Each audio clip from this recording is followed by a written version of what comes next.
Hey everyone, welcome back to the Fantasy Pros Football Podcast. I'm Bobby Sylvester, and Mike Tagliere is out this week, finally taking a well-deserved break before fantasy football kicks into high gear. Good news though, we're joined by guest Jason Moore of the Fantasy Footballers. Jason, how's it going? Oh, it's going so great. Happy to be here. I know usually Mike is the one from our show that is on the show, but he is on vacation, and so I'm stepping up in his place. Well, you know, Mike is on vacation, and Mike is on vacation. It's kind of weird because they've got like some kind of bromance going on where they always make fun of us when Mike comes on our show. So I figure they're out like holding hands on a beach somewhere or something. They're definitely at the lake together. There's no chance. I figured today, though, since they can't defend themselves, was the best day to get back at them. And really, you know, we don't need to make any jokes that, like, you can't prove with actual numbers. All we have to do is talk about the rankings that just came out. Oh! So we're going to be producing, yes, we are going to be producing our expert accuracy rankings on Thursday. I've got a sneak peek. And you know what? I finished higher than Mike. You finished higher than your Mike. So all is good in the world. Yeah, they talk about their Mike and Mike show, and I say there's a reason Mike and Mike was canceled.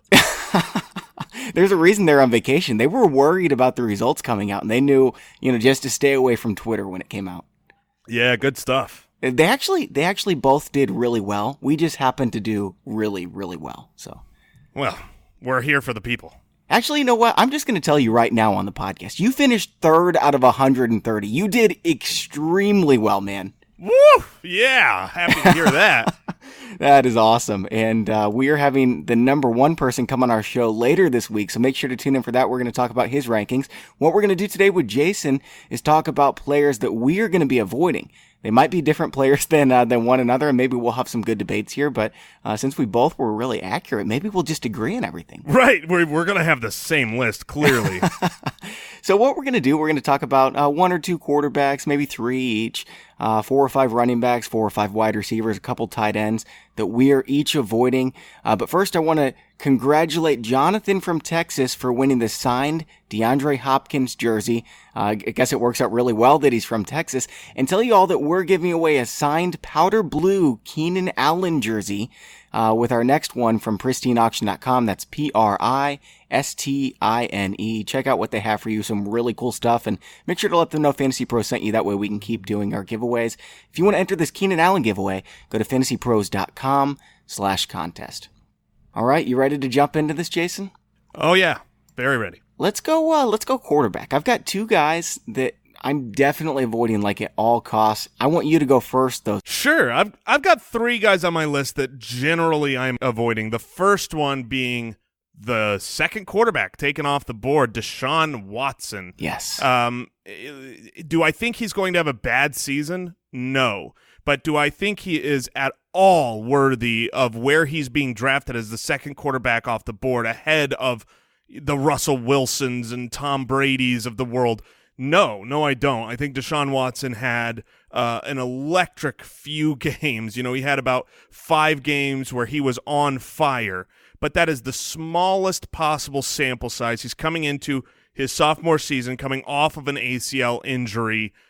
I like his weapons. I love the fact that he runs the ball, but essentially if you take Deshaun Watson, he has to perform as like the number 1 or number 2 quarterback. And even I would actually go so far as to say he has to be the number 1 quarterback, because if he finishes at number 2, it's still not worth what you're giving up at running back or wide receiver for where you're taking Deshaun Watson. So there's no chance I will have Deshaun Watson on a single team this year. I'll say this, I'm really glad that he's not being drafted ahead of Aaron Rodgers anymore. Well, I guess I shouldn't be. I should wish that people were drafting Watson because that would mean that other people were falling to me, right? Right. Yeah, Watson is my number 1 guy at the position. In fact, he's my number 1 guy overall, and it's really not even close. There is no chance I would draft Watson in the top 100 overall. He's going in the top 50 overall right now, which is just crazy to me. And, you know, it's pretty telling if you look at ECR, which is expert consensus rankings. Like I said, 130 experts last year. So far, we've got 55 experts who have filled out their rankings for drafts. It's going to keep going up. But basically what we do is we look at what all the experts say, and they have Watson as quarterback number 4. ADP, he's barely number 2, almost number 1. I've got him down at quarterback number 9. And, Ooh. you know, I've mentioned a lot of these points before. Like you said, the ACL injury coming off that, very severe, very significant injury to recover from. Number 2, they have no offensive line whatsoever. Number 3, if you take his touchdown rate, which was like historically high, and you just bring it down to, let's say, Tom Brady's career rate. I'm not saying Deshaun Watson is anywhere close to Tom Brady, but let's just be conservative, bring it down to Tom Brady's rate. He goes from quarterback number 1 in those 5 weeks. 5 weeks sample size, by the way, which is tiny. Blake Bortles was the number 1 quarterback for 5 weeks at one point.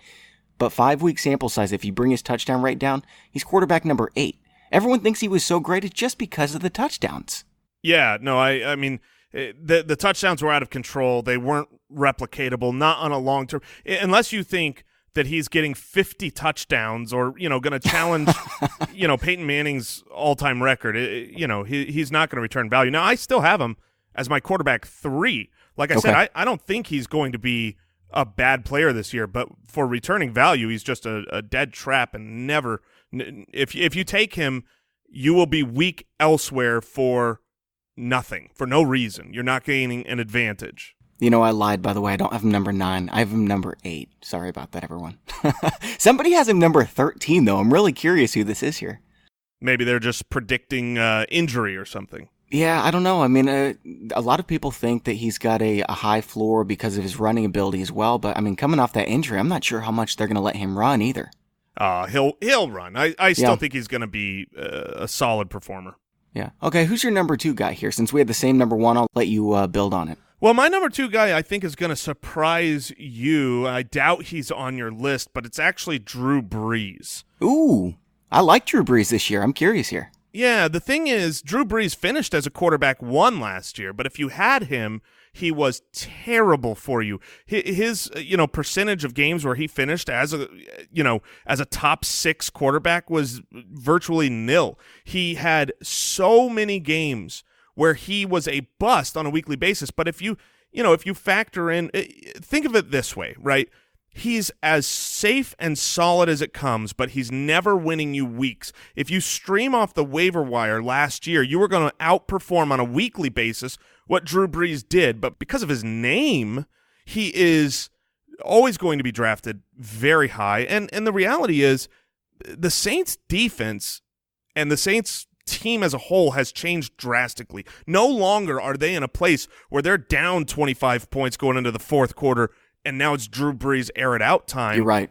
I think we're going to see more of what we saw last year. Last year was a little low for him, but I just think that Drew Brees, because he's Hall of Fame first ballot quarterback, I love everything about Drew Brees as both a person and historically as a fantasy player. But this year, I think his time is done, especially for where he's going. A lot of people, well, I've said this, so, in the past 12 years, he's finished as a top 6 quarterback 11 times. Last year was the lone exception, and some people think, well, it's because he's old. It's because, his defense is substantially better, like way better. I agree with those sentiments. Last year, he was also the most efficient he's ever been. And that makes me think, the touchdown rate wasn't really there. If he continues to be this efficient, or maybe just takes a step backwards and the touchdown rate goes back up, he'll be substantially better. Ingram's out for the first 4 weeks. I imagine he has a top 12 quarterback season. Right now his ECR is number 7. I just think he's a safe play, but you're right. If you can get a streamer that's more reliable than Drew Brees, it doesn't really make sense to draft him. Yeah, it's really ironic because, he finished as a quarterback 1 as a top 12 guy, but he just wasn't. 25% of his games last year, he actually finished as a quarterback 1 in the week. I mean, that was behind Eli Manning. So not worth the name. Well, Tax and I have been talking about VBD, value-based drafting, and I absolutely love it. But what it does is it takes your stats over the whole season, not your stats above the replacement level player, which is the best guy on waiver wires. And I think it should go week to week, and that's a stat that I'm hoping that Fantasy Pros will start building here for me so we can actually analyze, like, how many times was Drew Brees actually better than the streamer? Because the streamer option at quarterback is so much better. That's why we draft quarterbacks late. Yeah, exactly. All right, who you got? Carson Wentz is my other guy, and it's very similar to Deshaun Watson coming off a big injury, the really high touchdown rate. He doesn't throw all that much, and I've got so much hate from Philadelphia fans, and credit to them for loving their team. but I just don't think Carson Wentz is a top 5 fantasy quarterback. All those stats are going to come crashing down. Yeah, the stats are going to come crashing down coming into this season, into this offseason. As soon as the year was over, it was that 2-pack for me. It was Watson and Wentz that I was like, I'm going to be avoiding them because they were so on fire, and people are going to be expecting, that to be replicated.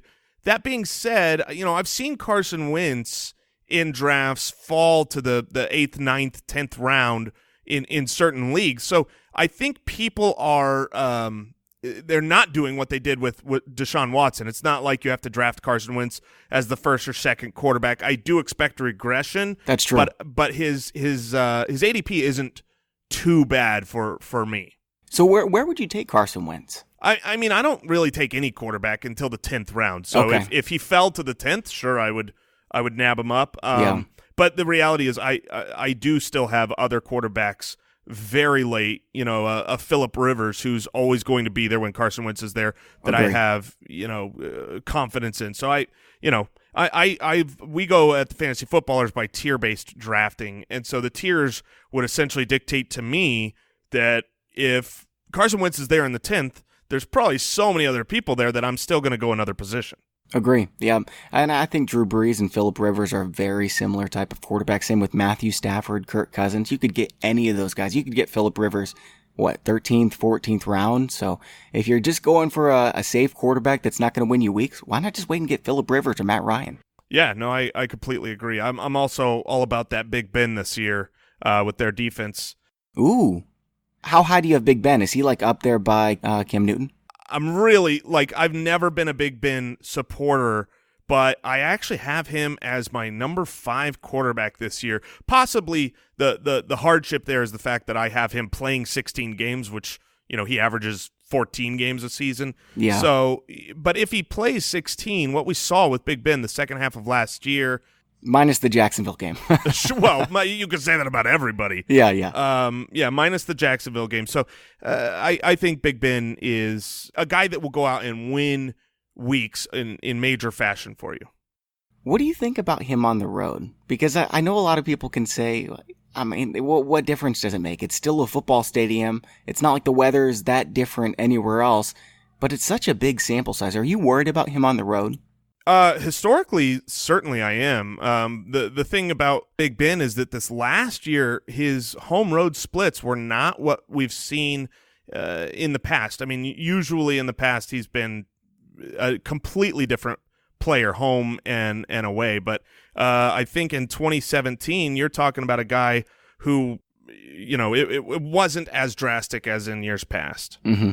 I've got a couple other guys here. Jimmy Garoppolo. This one really doesn't matter unless you're playing 2 quarterback leagues, but Jared Goff. Garoppolo had an extremely easy strength of schedule in his final 5 games, whatever it was that he played, except for against Jacksonville. And he was actually pretty good against Jacksonville, but the receiver core is not great.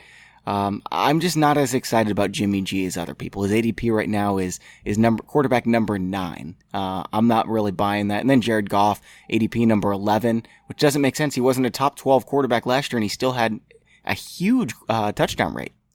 Yeah, I mean, Jared Goff is the last name on my list. Jimmy Garoppolo is a guy where when I came into this offseason, I was thinking, look, he's not a guy that throws a ton of touchdowns.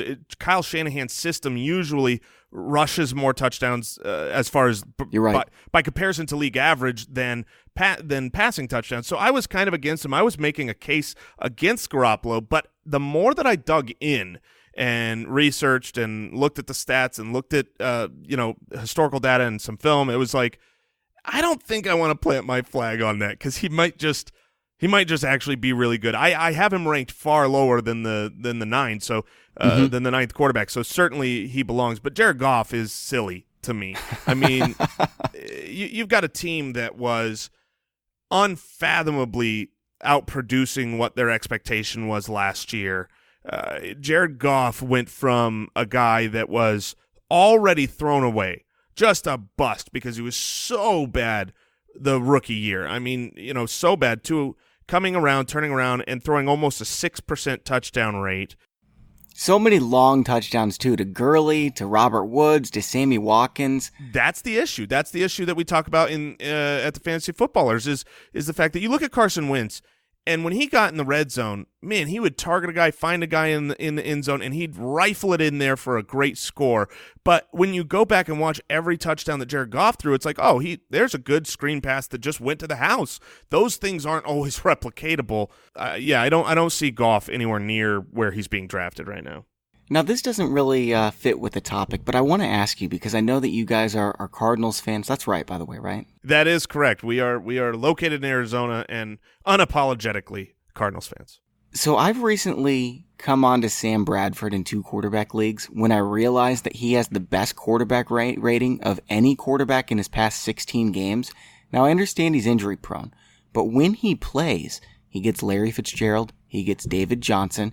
I actually think that he is a top 20 quarterback. Yeah, if while he's playing, he could be a top 20 quarterback. I think part of the problem, if you look at just the holistic picture of the Cardinals, is at the very beginning of the season, they open up with a brutal pass rush schedule. They have an awful offensive line. That does not bode well for Sam Bradford and those knees.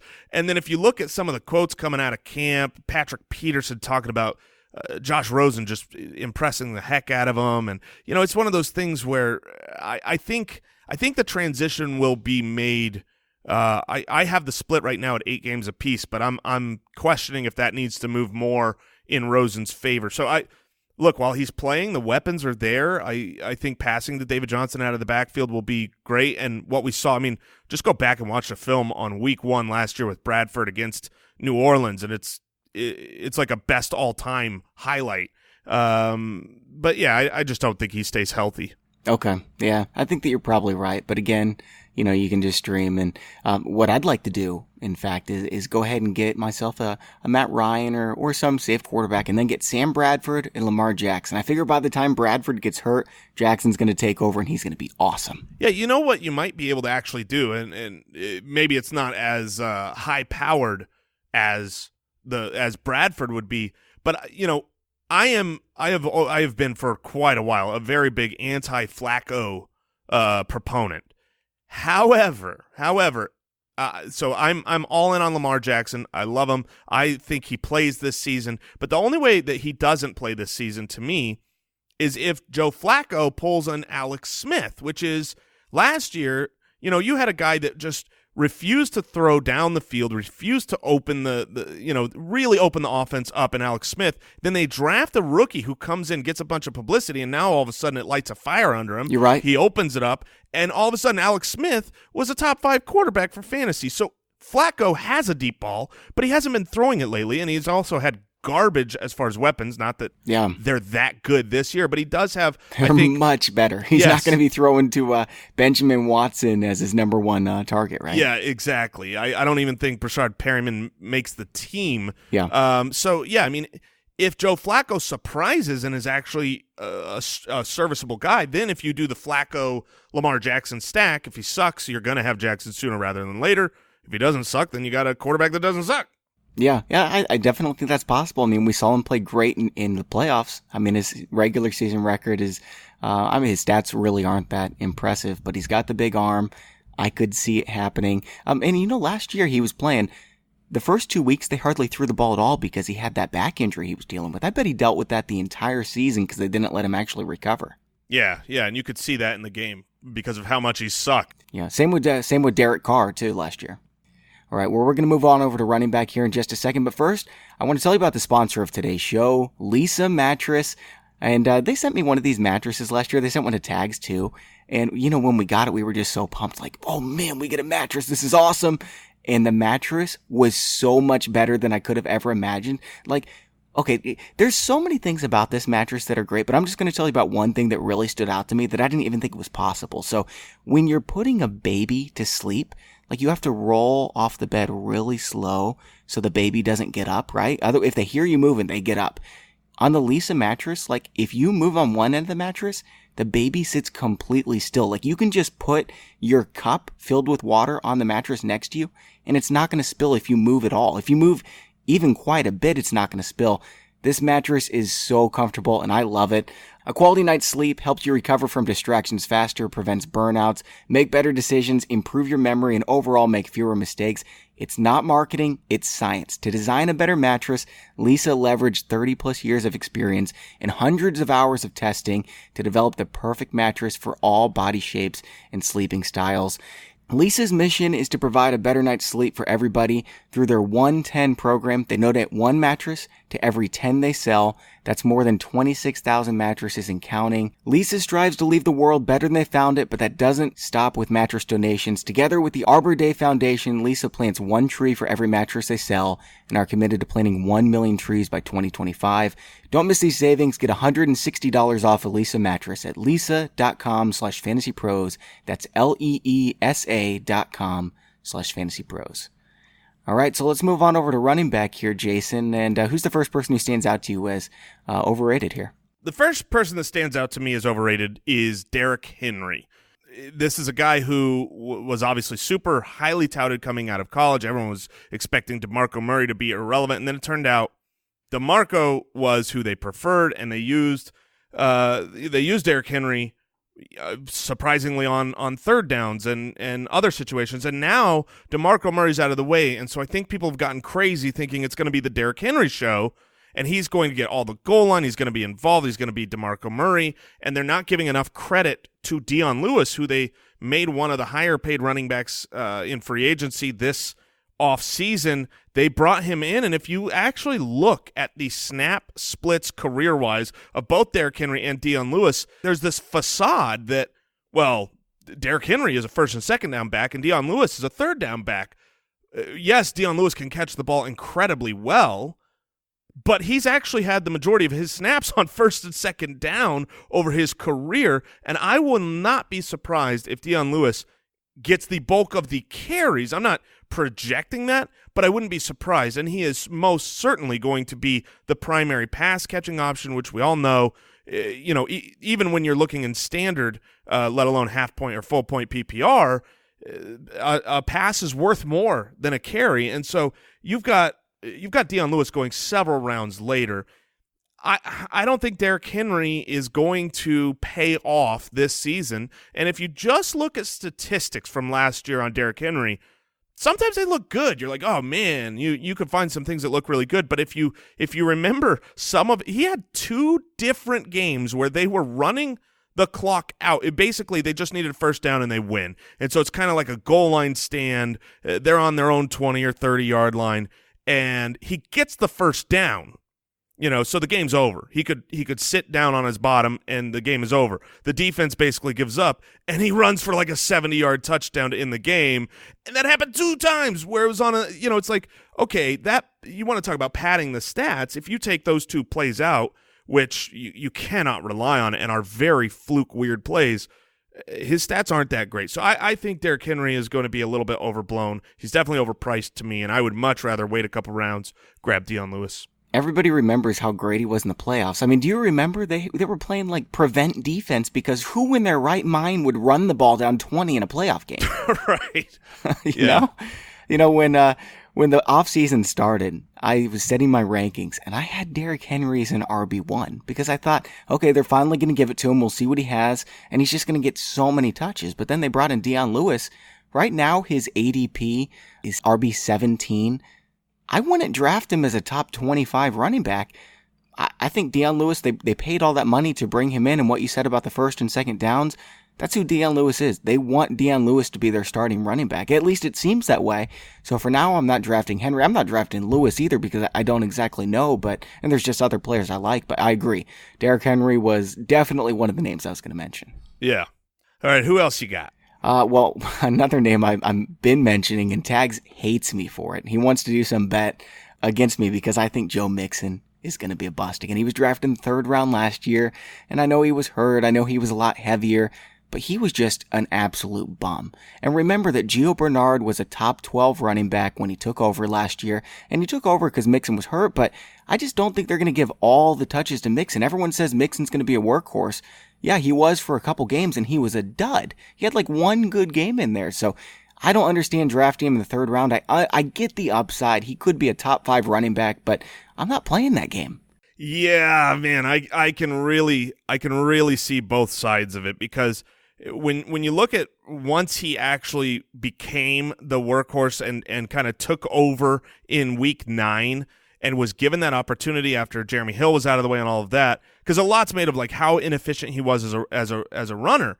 But actually after that point in time, he only had one game under 4 yards a carry. I mean, he was actually pretty efficient. So, and I mean, I just don't believe that the runner we saw in college, who was maybe the best running back I've seen in the last several years of scouting, including a Saquon. And those, when I looked at college film, and I'm not a college expert by any means, Joe Mixon was unbelievable. Now, I totally get your argument that, like, he had opportunity and didn't do much with it, but I also think the Bengals were just an unmitigated disaster last year. Their offensive line so bad. You're right. Was trash. And so if they improve a couple of things here this season, maybe get John Ross actually on the field and have some speed on the outside.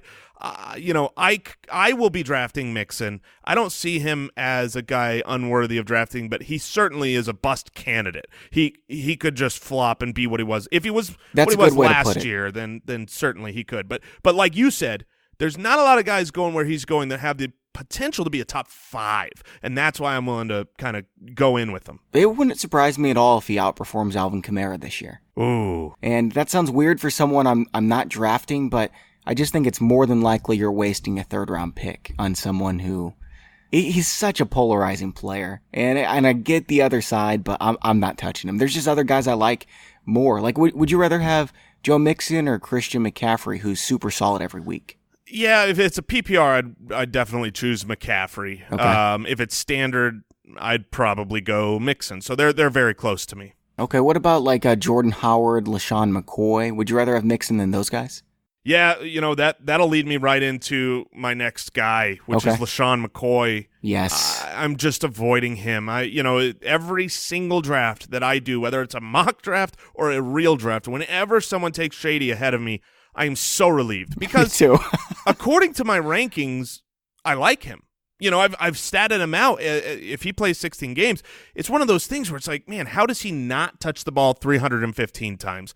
And I don't think he's going to be very efficient with it, but even still, if you touch the ball 315 times, you're going to have fantasy relevance.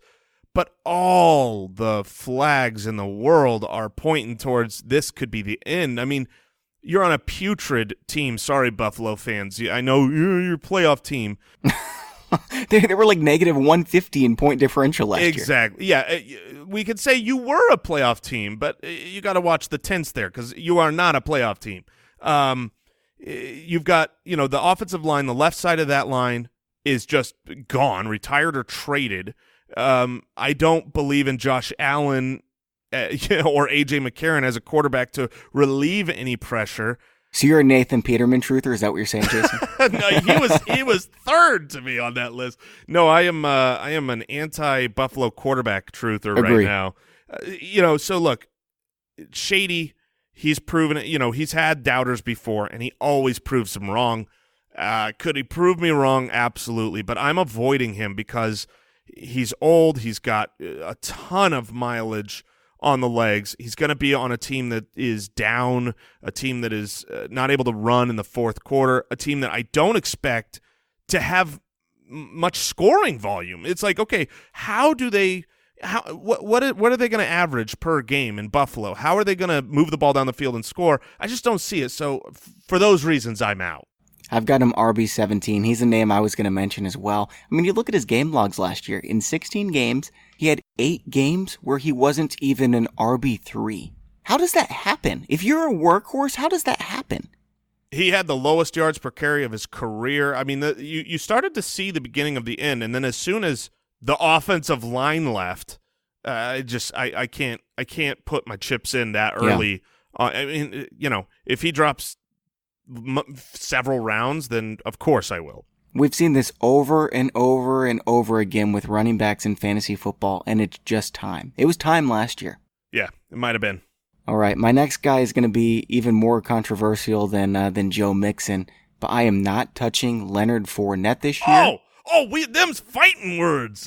I'm a Jags fan too, so this is. I just moved Leonard Fournette up in my rankings today. It's really a simple argument, and I understand anybody who loves Leonard Fournette because he is so skilled. And they just added Andrew Norwell, right? But they're going to continue to stack the box against Blake Bortles because he's Blake Bortles. And the biggest thing is the recurring foot injury. Every single year he's got this foot injury. I just don't want to pay for a guy who's going to miss 4 games, maybe more. Oh, no, look, the injury is a major concern. In our Ultimate Draft Kit, we have a risk rating, and my risk rating is very high on him. So I recognize because of the foot, the ankle, the ligaments, he's had injuries everywhere and, in all levels. He was injured in college, injured a couple games in the NFL. But, there's a lot of guys that come in and they get that injury-prone moniker. Frank Gore, he's injury-prone until he's not. Matthew Stafford, he's injury-prone until he's not. You're right. And what I know from Leonard Fournette is that he's a freak. He is. He's so an good. unbelievably good player. And I think Jacksonville is going to be a far better team this year than last year. Last year, they were surprising people. I do. They go back-to-back years of having a very easy schedule. Last year, I think they had the easiest schedule. This year, the projected 4th easiest schedule. And so, to me, I think I want a running back that's getting great volume. He was surprisingly involved in the passing game, too. I don't think people recognize that. When he played, he was awesome. He didn't ever play and bust. He just missed a couple games. So that's one of those. Well, he played injured a couple games, and they took it really easy on him. Like, they took him out in a game that they were winning because he was hurt, and they just used Chris Ivory there. But, yeah, whenever he was on the field, we're talking about another Zeke. Yeah, he was an RB1 or 2, 84% of the games he played. The only players that were better than that were Zeke, Gurley, Lev Bell, and David Johnson. I want that on my team. He's a guy that could go and have 2 touchdowns. There's very few players in the NFL that you could say, okay, just like Todd Gurley last year, just like David Johnson the year before, he could get 20 touchdowns. Oh, man, that would be amazing. Right, but I'm just saying you can't really say that about many guys. You can say that about Lev Bell. You could say that about Gurley. But I think Fournette is one of those type of players where you could say he could have 15, 16, 17 crazy amounts of touchdowns. Those win fantasy championships. So I'm actually loving Fournette. But I do grant you the injury worries. Yeah, and that's really all it comes down to is, first round running back, maybe early second round. I don't want to pay for someone that I think is probably going to get hurt. And you're exactly right. There have been some quote-unquote injury-prone guys who turned out to be among the most durable. We'll see what happens there. I've just been burned so many times by players like that. I did want to mention, though, one other guy that I could see getting 20 touchdowns. I'm not banking on this. I would bank on him getting double-digit touchdowns at least, though, is Sony Michel. He's being drafted as the RB24 right now. Do you think that he's going to be able to get those touches in New England? Yeah, if he doesn't fumble. He's got a massive fumbling problem in college. And the coaches have even come out, because the Patriots are one of those teams where you fumble, you go to the bench. You die. Yeah, you could be great, but then it's like, no, I don't want a running back that fumbles. And if he fumbles, the coaching staff has already said, yeah, we have stuff in place if he fumbles, which is he sits on the bench.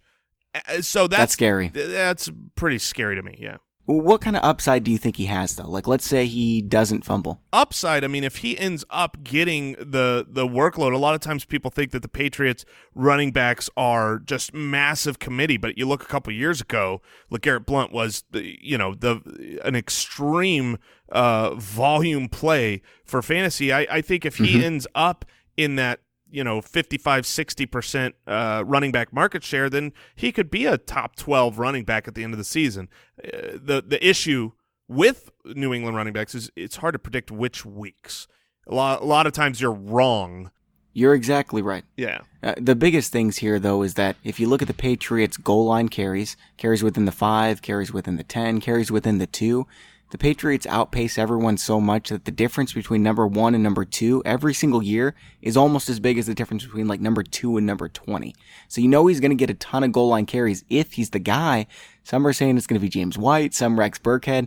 I don't know, but if it's Sony Michel, Oh, man, he's going to be a great pick in the 7th round. Man, I keep wanting, over and over, this is like the 6th time, I just want to predict the demise of the Patriots because it's going to happen at some point. I think this could be the year, and I keep thinking that. And well, they're going to go 6-0 in their division. That's the problem. That's what I was going to bring up is like, man, can someone else in that division be decent? I mean, we just talked about Buffalo.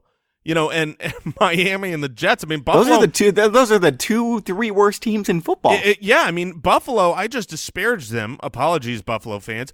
But they could be the second best in their division. Like, I mean, so yeah, the Patriots. They can collapse and still finish first in the division. Yeah, I think so as well. I mean, even if they play horrible football, like 8-8's going to win that division. The Patriots aren't going to go 8-8. They're going to get another bye probably. Yeah, thanks to the 6-0. Yeah, like 7-8 years in a row, whatever that is. It's just amazing. All right, do you have any other running backs before we move on that you're avoiding? I mean, a couple guys. I'm not a huge fan of Jay Ajayi. I think Ronald Jones is going to be a bust. I'm not a fan of his college tape, and I don't like the vibes from Tampa Bay. And the last one I'll just gloss over is I am a Mark Ingram truther, have been for years, have been beating the drum every year. Why is he dropping in drafts? Draft him. He's been a top 10 running back, and I'm avoiding him this year. I mean, you get one game out of the first 6. Now, in best ball leagues, I take him because I get the whole season. But in redraft leagues, like, you got to make the playoffs. And sure, if you're in an easy league where you beat up on your opponents and you're always in the playoffs, then sure, draft Mark Ingram. But if it's a competitive league, I don't want a bench spot filled up. He's 29 years old. Keep in mind, he's coming off of PED, so we don't know exactly how he was. He's in a contract year, meaning they might look, I don't think he's back the next year, so maybe if someone steps up, maybe his role changes just a little. I still think he's good in the second half of the year, but I don't want to draft him. I want to acquire him after a couple weeks. That's fair. Yeah, I think they run him into the ground. And, we're doing our expert mock draft right now with a bunch of the best names in the industry. And they're all going to be, like, so jealous of you and your expert accuracy ranking. But I just drafted Mark Ingram in the 5th round because you took Sammy Watkins ahead of me. So basically, you're making fun of me. Yeah, there you go. I take Sammy, and then I make fun of your pick. Yeah, Andy Behrens took Aaron Rodgers right before me too. I can't believe he dropped to the 5th round. He was. I had queued my picks up, and it was Sammy Watkins, Aaron Rodgers in the 5th round. Yeah, I'm willing to take him. Yep, I was too. I had Rodgers, Watkins, Ingram, and I got stuck with Ingram, and I was bummed about it. But such is life. There's one other name I want to mention, and it's Jordan Howard. I'm just a little bit worried about Nagy coming to town and wanting a pass catching running back, and he's just the worst that has ever lived on this planet. So I don't know how big his role is actually going to be. I don't think he's going to be the same workhorse we were used to seeing. I feel like he tries to catch the ball with his elbows locked, like out. You know what I mean? Just like alligator arm it. He is a terrible pass catcher, but I don't mind Jordan Howard because he's going in the 3rd round. And the offense will be better. I think that's where he belongs. I mean, he's a guy. I was on another podcast where we were talking about guys we're just kind of meh about. I'm not against him. I'm not like for him. I think he's just being drafted where he should.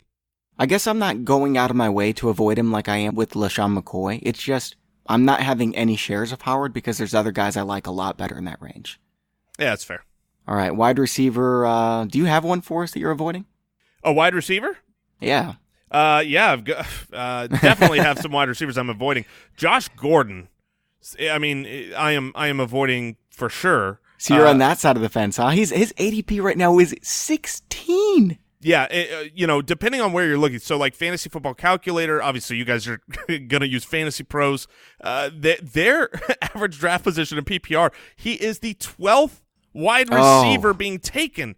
That is so stupid. And it's like at that value, like I like Josh Gordon. He could be the guy. I think he works better with Tyrod. But the thing is you've got a known midseason quarterback change coming.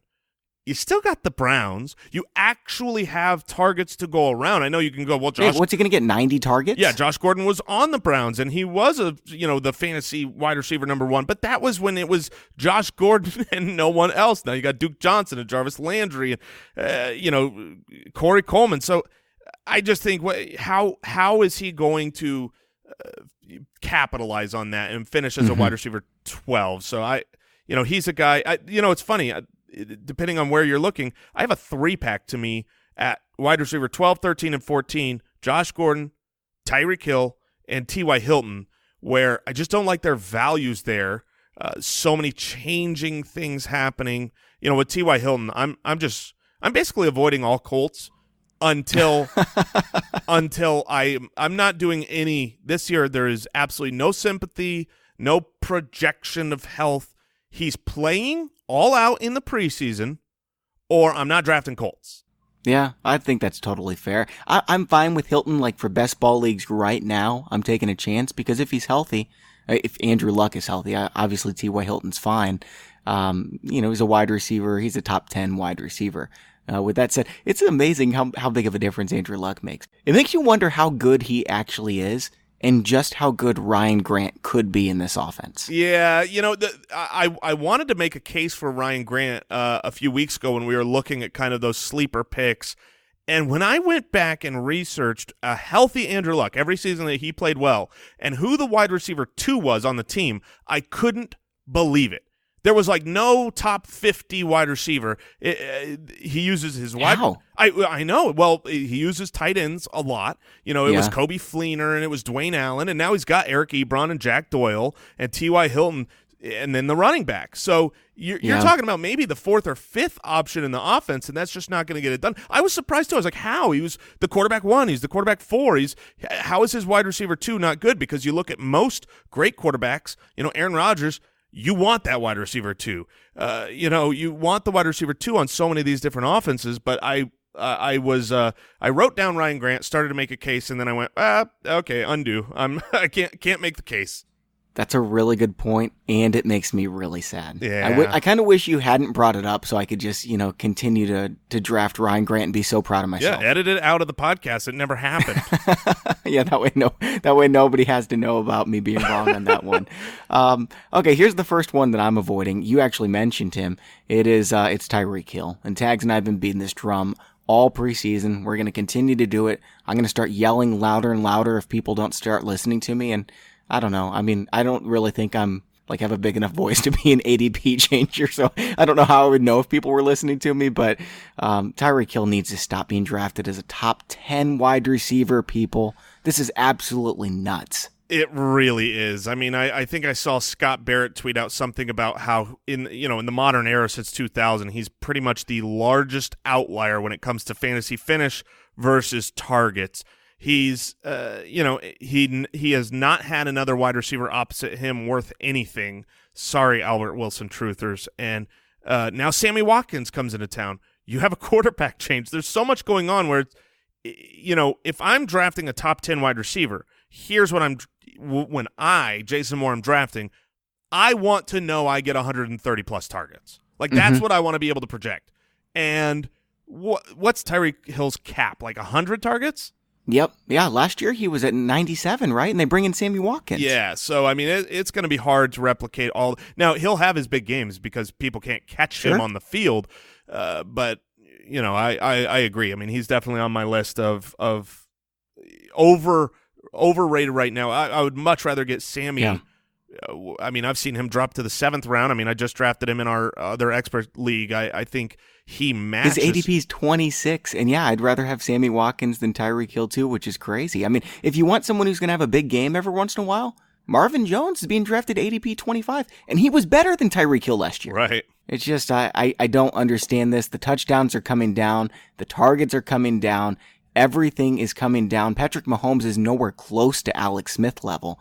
I don't care how good he is. Alex Smith was an MVP candidate last year. I doubt Mahomes is going to be that as a, basically a rookie. The Chiefs last season were a top 6 scoring offense in the NFL, and that took a career year from Alex Smith to project them with a new, for all intents and purposes, rookie quarterback. To improve on that would be silly.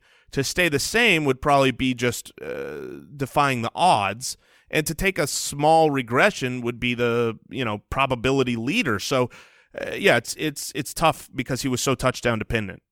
I saw somebody on Twitter saying that they were going to draft Tyreek Hill over Odell Beckham this year because he outscored Odell Beckham last year. What a horrible argument. I don't know how people can put that stuff on Twitter behind their name. Yeah, oh, Duke man. Johnson, greater sign David Johnson. He outscored him last year. All right, who's your next guy? Let's see. My I kind of threw out a bunch there, but I'll go with Allen Robinson. Me too. I don't hate drafting him in the 4th round because, like I said, I want a guy I can project for more than 130 targets, and he's in a role where that could happen. However, we don't know that that's going to happen. We don't know how they're going to use Anthony Miller and Taylor Gabriel and Trey Boo Boo, as we call him, Trey Burton. It's one of those things where he's still got so much hype from that incredible 15-touchdown season. He followed that up in Jacksonville with a disappointing season. Like wide receiver 30, right? Right. Followed that up with, obviously, 100% catch rate last season. He caught the one pass that he got injured on. But you're coming back off of an ACL, new team, new scheme, new quarterback. You weren't, an elite-level guy beforehand. If Allen Robinson has a great season, is a top 24 wide receiver. I think I've got him right now projected as a top 24 wide receiver, so I won't be surprised. But there's too many things for me for the guys that are going around him where, agree. Just too many changing parts, unknowns, red flags where I don't want to bank on him. In the 4th round, you're always drafting good players, and I avoid risk in those early rounds. It's not even close for me. I would so much rather have Brandon Cooks, Demaryius Thomas, Golden Tate, Marvin Jones, Larry Fitzgerald, Amari Cooper. I'm not even thinking about drafting Allen Robinson. I mean, he's coming off the big surgery. He's going to an offense that passed like 4 times a game last year. And I know Nagy's coming into town, but there's a reason that they didn't pass for Trubisky. It's because he's just not ready. And I understand an offseason can do a lot. It happened with Jared Goff, but I'm just not willing to put all my eggs in that basket that all these things work out for Allen Robinson, and he bounces back from a terrible season, a terrible injury. He goes to a quarterback who did absolutely nothing last year. He's competing with all these guys. All those things have to work. It's not going to happen. Like you said, Larry Fitzgerald, Amari Cooper, Demaryius Thomas, Golden Tate, those guys are tried, true, in great situations that the only guy I would disagree with you on is Brandon Cooks, who could very well be on this list for me. I am not a fan of Brandon Cooks this season. Let's talk about that then, because I have Brandon Cooks as my number 13 wide receiver. Oh! Yes. Oh. Okay.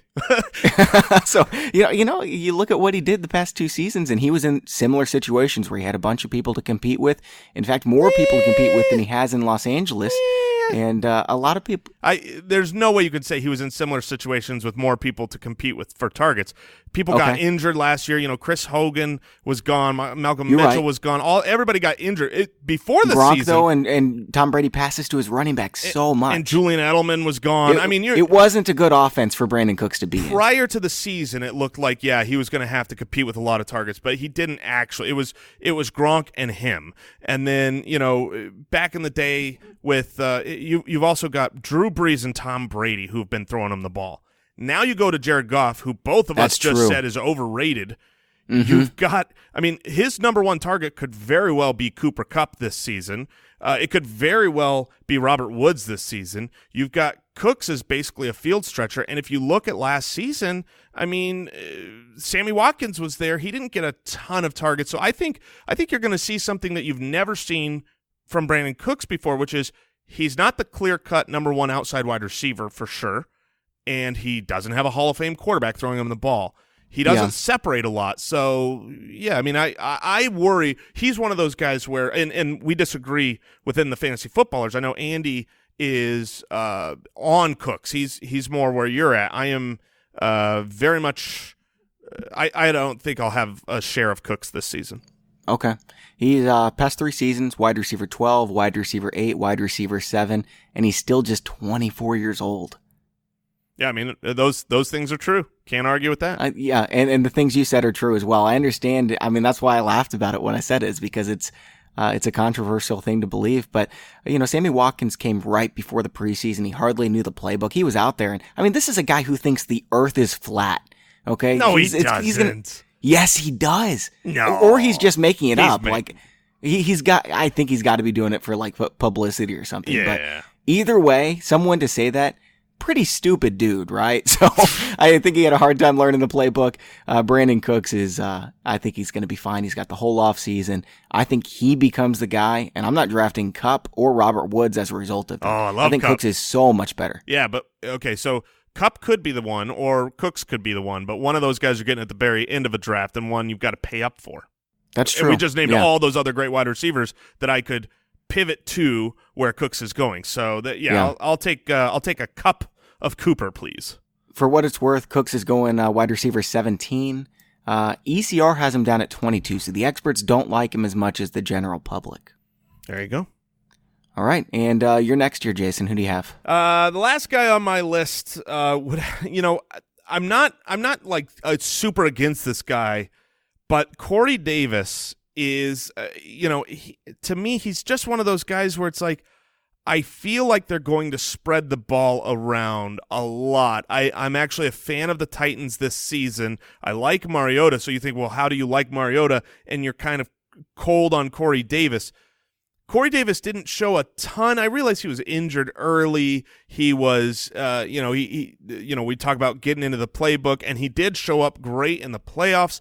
There's plenty of reasons to believe that he could take a step forward. He's being drafted, depending on which format you're looking at, around the wide receiver 25 to 28.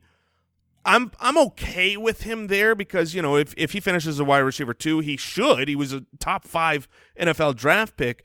But if they do essentially what the Rams did, right, with you got LaFleur coming over and going massive 3-wide sets, spreading it around and getting Rashard Matthews, who was, the most disrespected wide receiver of all time, or he's up there. Yeah. Nobody ever wants Rashard Matthews, and he's been a good wide receiver. I'm a big fan of Taywan Taylor, Dion Lewis out of the backfield. I just don't think that Corey Davis is definitely the target hog. I don't think he's going to be up in that 27, 28% target share where I think people are hoping, because he's got the talent. He's definitely an elite guy. So he's lukewarm on my list. I would draft him if he dropped. I'm not anti Corey Davis, but I like other people more. I think Mariota's not really the type of quarterback who's going to have a target hog. I think Davis could be that guy. I don't know if it's going to happen this year. He just looked, I won't say lost, but so unprepared for the NFL last year that I don't think he's going to take that big step forward. Now he could, but again, he's one of these guys, ADP 28, ECR 32. The experts don't like him as much. And then the other guy that you mentioned, Rashard Matthews, absolute opposite. ADP 58. That's like undrafted. ECR 46. Matthews is like a borderline flex play. Yeah, no, I actually like Rashard Matthews just based on where he's going. He's very similar to the Cooper Kupp, where if I'm in a round where, okay, if there's another guy I really like, so like Chris Hogan, I really like Chris Hogan this year. He's going right next to Corey Davis. I'll draft him, who I am pretty confident is the number 1 outside wide receiver for the Patriots, and then late grab a Rashard Matthews if I want a piece of that Titans versus the opposite, where you grab Corey Davis and then late you're taking someone that you don't like. Yeah.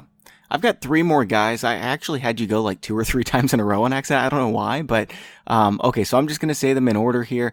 One of them is going to be a surprise. It's DeAndre Hopkins. And it's not that I don't love DeAndre Hopkins. I just don't love him anywhere close to as much as Odell Beckham Jr., Julio Jones. I wouldn't even take Michael Thomas ahead of him. Oh man, you are right now scratching an itch that I don't know what to do, because it feels really good, but I don't want to admit it. I don't want to come out and say that I am. I mean, you just can't be anti-DeAndre Hopkins right now. It's too faux pas. But we're all against Watson, though, right? Yes, I mean, whatever arguments you're about to make, I'm sure I support them completely. Yeah, and what it comes down to, one of our writers tipped me off to this, and it's a really good point. Like, you look at what Hopkins has done throughout his career, every single season, even last year when he was just awesome, was not as good as Odell Beckham's worst season. Julio Jones, I know he's not scoring the touchdowns. Everyone knocks him for being, not durable, not consistent. He's missed one more game than Antonio Brown over the last 3 seasons. I mean, he's had as many top 36 wide receiver games as Antonio Brown. He's had as many top 12 wide receiver games as Antonio Brown. He's not Antonio Brown because he doesn't score touchdowns, but I would much rather have him than Hopkins, who, I don't like Watson. I do like Matt Ryan. Hopkins was really good last year with whoever it was throwing the ball. I don't even remember because they had so many crummy guys. Well, no, you were correct. It was with whoever was throwing him the ball. Yes, exactly. He was actually better with that than with Deshaun Watson. So I like Hopkins. I'm fine with drafting him in the top 10, but where he's going right now, no, not ahead of Beckham and Jones and maybe Thomas. Yeah, I've got him 4, so obviously I'm not anti DeAndre Hopkins, but the target share percentage and the touchdown rate of Deshaun Watson says there could very well be regression. But I'm not anti-Hopkins because you do know that he will have an incredible target total and that he's very talented. So you can't really be off of him. But, yeah, I have him 4th behind Odell Beckham, Julio, and Antonio. I guess he's not exactly a player I'm avoiding because, if he's sitting there at number 10 and I've got the 10th pick, sure, I'll take DeAndre Hopkins. But where he's going right now, I'm not even thinking about him. It's not even in consideration. My next guy here is Devin Funchess, and this is my biggest wide receiver that I'm avoiding. Right now he's going ADP 27. Greg Olsen comes back. Christian McCaffrey is going to get a lot of work. They just drafted a wide receiver in the first round, and Funchess is just kind of a decent wide receiver. He's not somebody that I would start week to week. Yeah, I like Funchess, but I agree with what you're saying. I mean, DJ Moore is one of my favorite late-round targets this year. He's a guy that he's so good. I think he's going to be good. I think he's going to be used right off the bat. Cam might not be the best quarterback in the pocket, but he has supported several good wide receiver options in fantasy. He made Kelvin Benjamin relevant, and obviously when he had Steve Smith, he was great. So, yeah, DJ Moore is a guy to me that I've got him just a little bit behind a wide receiver 3 right now, but I won't be surprised at all if he ends up as the number 1. He probably should be the number 1 rookie wide receiver this season. So I think so too. If that happens, that comes at the expense of Funchess. Yeah, I could definitely see Gallup doing it, but if I'm betting on anyone, it's more. Actually, you know what? Ridley, I like him in that offense as well. Those are the only 3 guys I think are really draftable. 2 other guys I'm avoiding. I'll just say them really quick. Adam Thielen. No! No! Are you drafting Adam Thielen? I am not only am I drafting Adam Thielen, I'm doing a handstand. Go look at our expert draft and look. Man, I'm so glad I mentioned him then because I almost didn't. I almost just said Juju Smith-Schuster and then just left with that. No! You're talking about 2 of my favorite guys. All right, I'll let you make your case first. Oh, okay. Here's my case for Adam Thielen. One, he's great. 2, he's done it. He's a homegrown kid who is awesome. His target volume is assured. His quarterback just got upgraded. I realize there's a little bit of change, but is Diggs going to stay healthy? Adam Thielen is locked and loaded to me. He is a great player. And as far as Juju, I completely understand the kind of. When you look at the safe options around where he's being drafted, you go, man, if I was going to pick a bust, I would pick Juju. And I get that. But I believe that Juju's talent is fully legit. What's his upside? Could he be a wide receiver 1? I think he could be a wide receiver 1, and I know the statistics behind what Big Ben has done, or rather hasn't done, in supporting 2 high-end wide receiver 1s or 1 and a 2, but I think that it's a different case with Juju, and this is part of why I have Big Ben as my quarterback 5. I really do think that Juju's talent wins out. I mean, the second, if you look at what he did last season, I mean, there was a stretch from the first game that Martavis missed where he was, from that point on, rest of the season, he was the wide receiver 5. You're right. Keelan Cole was a top 5 wide receiver over the last 5 weeks, though, too. That is true, but I also like Keelan Cole. Yeah, I like Keelan Cole, too. There's one point of agreement here, and, our rankings are going to change over the season. That's why we have these conversations, and we try to bring on the smartest people. So I mean, this is why we have the conversation. I've learned some things today, and I'll probably adjust my rankings accordingly as I think it over. I guess the difference here is that I don't trust Big Ben to be a top 5 quarterback. I understand why you see it happening, but I'm looking at what he's done in the past. Quarterback 19, 12, 5, 20, 13, 10. It happened once. Yeah, it was a decade ago. It was like 2007. It was quite a long time. Actually, 2014 he was the number 5. That's right. So he had a big year. I think Antonio Brown is by far the best wide receiver in football. I love James Washington as a rookie wide receiver. I think Vance McDonald takes a step forward. They still got Le'Veon Bell throwing a bunch of passes too. So I like Juju. I love Juju as a person. He's just awesome. I like him as a football player. You watch him and he's got a ton of talent. He's a really mature kid. I'm just not so sure he gets the target. So that's my thing with him. With Adam Thielen, Pat Shurmur's gone. Stephon Diggs was a better fantasy football player in points per game, and he played injured a couple games as well. So I think if Diggs is on the field, and I'm banking on him being, I don't have any reason to project him for an injury exactly. I think that Diggs is the guy there. Fair enough. I mean, one of us will be right at the end of the season. Yes. I like Diggs too, but I'm actually a big fan of the Minnesota offense this season. I think they'll support 2 top 24 wide receivers, but I think Thielen will be the clear-cut number 1. Okay. All right. Moving on over to tight end really quick, and I'll just say my guy right from the get-go. I've only got one guy that I'm avoiding. I'm fine with anybody else. In fact, I would prefer Kelsey and Ertz over Gronk, so I guess that's one guy I'm kind of avoiding just because of the injury problems. Like Gronk is so injury prone and both those guys are pretty durable. But the one guy I want to mention is Evan Ingram. There's just no chance he gets the target share he got last season. In fact, he really wasn't that good when he got the ball thrown his way. He dropped the ball way more than anybody else.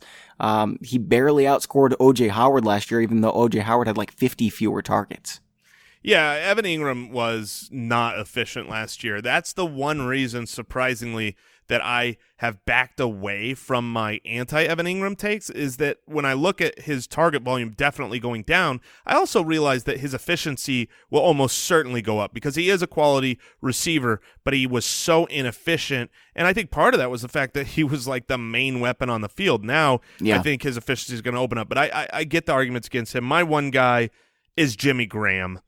Jimmy Graham very well could finish. He's the type of guy who could finish as the tight end 3 and kill your fantasy team because he has a couple games where he has 2 or 3 touchdowns. Outside of that, he's not a between the 20s guy. He's not going to have the yards. Aaron Rodgers, you could make the argument that he doesn't throw to tight ends. Yeah, I mean, you can make the argument that he hasn't had the talent at the tight end position, but it still stands to reason that he doesn't use the tight end that much, and we've got a large enough sample size to know that. So he's a guy where in best ball I like Jimmy Graham because I know he's going to get a lot of touchdowns this season, but in redraft I do not want a guy who's just going to basically give me a goose egg or a big game every other week. I'm not drafting Graham. You know, I'm not even so sure that Graham is going to give you a ton of touchdowns, and the reason why is because shoulder injuries never go away. You know, I do fantasy baseball as well, and if you have a shoulder injury, I'm sorry, your career is basically over. And I understand wide receiver is a little bit different than throwing a baseball, but he's been dealing with this injury for a while, and if it pops back up, I wouldn't be surprised if Jordan Reed plays more games than Jimmy Graham. Yeah, interesting. So his ADP right now is tight end 4. I've got him at tight end 8, so yeah, I guess he's a guy that I'm avoiding as well. Who would you draft over Jimmy Graham and Evan Ingram? Is it Delaney Walker, Kyle Rudolph, maybe even Trey Burton? Yeah, I mean, it's not a matter of drafting them over them, as far as ADP, but I will wait and I will draft. Okay. I will draft Kyle Rudolph. I will draft Trey Burton. I will draft some of those other guys, around there. Yeah, I'm not excited about any of those guys either. All right, Jason, that's all for today's show. Really appreciate you coming on, and congrats on finishing top 3. That is a really big accomplishment. Thank you, sir. Happy to be here, and I'm sure one of us will be back again someday. Sounds good. Thanks again to the sponsor of today's show, Leesa Mattresses. You can go to leesa.com/fantasypros for $160 off your Leesa mattress. Again, that's leesa.com/fantasypros. And make sure to get your entry in for the powder blue signed Keenan Allen jersey from pristineauction.com. Thanks for listening and enjoy your football. I just wanted you to watch me dissolve.